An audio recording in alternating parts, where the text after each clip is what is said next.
You look at your BT hub and notice the light blinking purple instead of staying solid blue.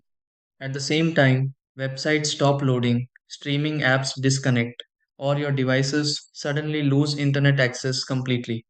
A flashing purple light usually means the hub is struggling to establish a stable broadband connection. In many situations, this happens because of temporary line issues, loose cables, setup interruptions, or router communication problems rather than a permanently faulty hub. Before replacing the router or calling support immediately, these are the steps you can try to fix this and restore your internet connection properly. 1. Restart the BT hub by turning it off for a short period first. 2. Check that all broadband and power cables are connected tightly.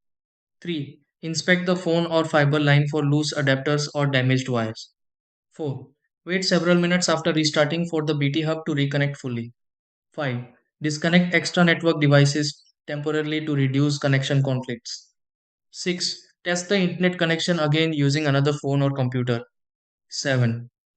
Reset the BT hub only if the purple flashing light continues afterward.